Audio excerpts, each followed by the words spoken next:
quite wide of the mark suggestions, shall we say. Let's, Mick, I think me and you are very much aligned on this. I'm in love with Christian Gonzalez for a number of reasons. One, he's 20 years of age. And like Bo Wolf of the Birds of Friends podcast, I look at age as a huge factor when I'm drafting talent, especially when I'm drafting top talent, because I want them to be young when it comes around to re-signing them if we want to re-sign them. I don't want them to be 23, 24, and then if we want to re-sign them, all of a sudden they're 28, 29 years of age. You sign someone at 20, we re-signing them back at 24, 25, and you've got another whole contract out of them. So being 20 years of age and being a top 10 projected draft pick by PFF, which is Christian Gonzalez out of Oregon, is a huge plus for me. 6'2", which is incredibly tall for a cornerback. He ran a 4.38 at 6'2". That is monstrously fast for somebody 6'2". 32 arms, so bigger than Witherspoon, and also had a 41.5 vertical jump, which is massive, especially for a 6'2" guy as well.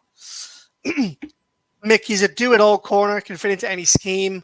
He had 4 interceptions and 9 forced incompletions last year. He's a great tackler in the open field. He only missed 6% of his attempts at tackling in 2022. He's incredibly fast for his size. I mean, what is not to love about Gonzalez? I would have him over Witherspoon personally.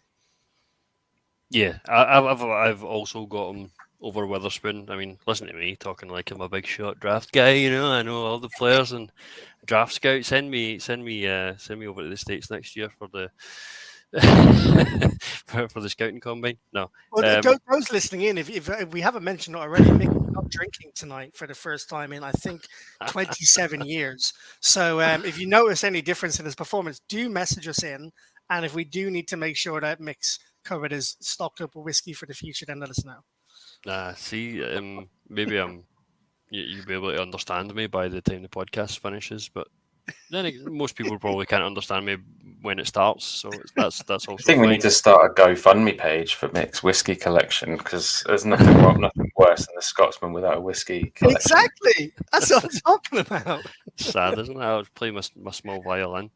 Don't worry, payday's only a couple of days away, and I'll restock, and don't worry about me. I'll be fine. But yeah, Gonzalez, Gonzo, love him. Absolutely love him. I think, going into the combine, I already loved him. What he did at the combine, smashed out the park. But I kind of hate that a little bit, because it puts him on everybody else's radar. Stock rises, and now I'm afraid he's going to be gone by the time the Eagles are picking. At number 10, the question is, would you trade up for a talent like that? I'll put that to both of you, but not just now. I just want to have a look at some of the... I will zip my mouth. Some of the stats. His 40-yard dash, like you said, is 4.38 on the day. His 20-yard split was 2.55. His 10-yard split 1.54. Again, these are elite stats, and this is a guy who's like fluid in movement. He can change his hips any direction. He's like Shakira. He's absolutely beautiful. I love everything about him. You can tell already that I've got my hopes made up all on this one guy. But would you trade up from if the price was right or not? Oh, Phil, shall I go first? Yeah, I'll go first. I want to just touch on his pros and cons first, right? So we talked about his size and his movement. And he can line up anywhere. This is a guy you build your defense around. This is a guy you build your secondary around, and we're going to need that with Darius Slay being 32 years of age. We're going to need that with James Bradbury testing free agency. There's a chance we don't bring CJ Gardner-Johnson back. You need someone like this to build your defense around. In complete contrast to Witherspoon, there are those who say he lacks a bit of a killer instinct, and he could impose himself a little bit more and could attack the ball a little bit more than he does. So that's kind of an interesting take on the personality. Which of those fits in Philly? Probably Witherspoon, if you're going to look at it from a personality trait perspective. But his talent is unquestionable, and he's played a lot in zone as opposed to man coverage, as Witherspoon has had. And with, as we mentioned earlier on, our new defensive coordinator likely to play zone more than press man, then that's something that would suit the scheme a little bit more. Would I trade up to get him? I'm sure Phil's got many caveats, which I'm going to throw a few in there as well. I mean, where are you trading up? Are you trading up to 8?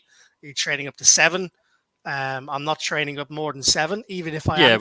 We'll just assume like there's going to be 4 quarterbacks taken, and there's only another 5 guys there. 2 of them, or one's going to be Jalen Carter, the other one is going to be Will Anderson. So there's only like another 3 on the board. So say we trade up maybe a couple of spaces. You're not going more than 7 or 8 for him, no matter what happens. I don't think on the board. Although we did see Sauce Gardner-Johnson shoot up the board last year, and rightly so. I haven't seen the season he's just had. Do I see Howie Tradesman? I was just about to call him Howie Tradesman. That's his name. That's his name, because we're not picking at 10 or 30. It's Howie Tradesman. Is Howie Tradesman? That is his name from now on. That was completely on accident as well. Do we see Howie Tradesman drafting up to sign any player? Does he fuck? He did it for Devontae. He did it for Devontae, but that was from what, 13 to 10? Yeah, but they traded back before that pick, so technically that was still a trade back.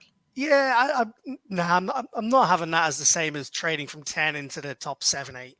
I mean, that's you're talking serious draft capital that it costs to trade up when you're in the top 10. Even if you're trading up from 6 to 5, because teams really want a player, you're going to make them pay the house. And I don't see how we pay the house. Not when you have other options available in a deep cornerback class. Not when you have options on the offensive line that he could take. Not when you have options on the defensive end position. All of which Howie could quite comfortably pick with the number 1 pick of the draft. Would I like to see him trade up to 8 to take him? Probably. Do I see it happening? I put my mortgage on it not happening. Yeah, I'm probably going to agree with you. Katie just heard that in the corner and went, please don't. I'd probably agree with you with the most part there. I think given the fact that how many quarterback needy teams out there, so there's probably going to be at least 3 or 4 quarterbacks going in the top 10. And other positional needs that are out there for other teams. I think there's no need. They have to really want him, and the fact they've not interviewed him at the combine was already on the back foot in terms of that line of thinking. So I would say very much 10's a good place to be in terms of someone's good is going to be there at 10. It might not be a cornerback. But hopefully it is someone like Gonzalez, because I think if Gonzalez is there at 10, it's a no-brainer. Hopefully a team that, took Trayvon Walker ahead of Aiden Hutchinson last year is there taking Witherspoon first. So that's another position hopefully gone. You've got that offensive tackle that shouldn't really escape me, but Paris Johnson. Right now. Paris Johnson? It wasn't that one, but it's more of a case of he excites me too. You said you two were going to be.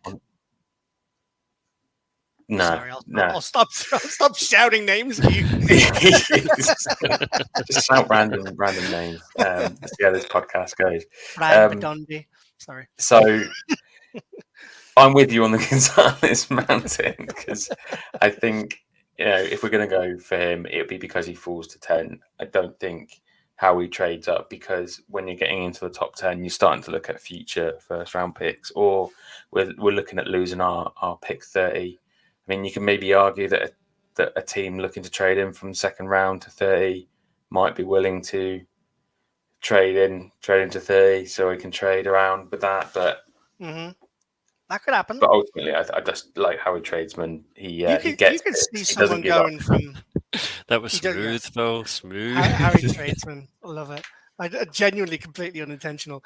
I can see Howie trading someone around 36, 37, wants to move up to 30, around that, because I don't think there's a huge difference in talent across the board when you look at pick 30 to pick 38, 39, 40 even.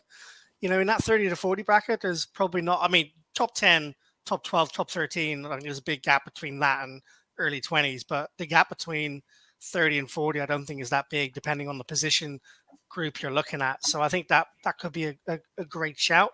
Phil, maybe how he doesn't trade away his 10 to go to 18. Maybe he trades away his 30 to go 38, and then maybe pick up a 53 or something alongside it to make that draft class a little bit bigger for 2023. That's interesting. Mick, you answer your own question.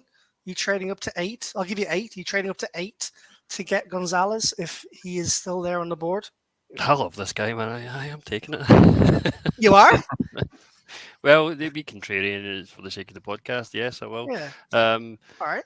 Yeah, I mean, see if you're going to get an elite cornerback. I mean, cornerbacks are not easy to find. We have struggled for years and like before Darius Slay, we've had nobody at cornerback, and we have died on the outside for many, many, many years. And we need the replacement. Like you said, Darius is only getting older, and James Bradbury's gone. What we're left with is Zach McPherson on the outside. Can you imagine that? No. Are we talking about putting Maddox back to the outside? No. Of course, we can test free agency. We tried that with Steven Nelson with mixed results. The top cornerbacks don't hit free agency because they're elite players. We had to trade for Slay. The only other time we've taken a cornerback in the first round was Lito Shepherd back in 2002. So that, knowledge 21 years ago. So it's time. Howie, get the fucking finger out and get my boy home. Here, let me put a horrendous scenario to you. Eagles sign Matt Patricia as their defensive coach. Darius Slay leaves. CJ Gardner-Johnson leaves in free agency. And James Bradbury also leaves in free agency. The Eagles don't take a cornerback in round 1, and we're fucked. Why would you do this to us? Sorry.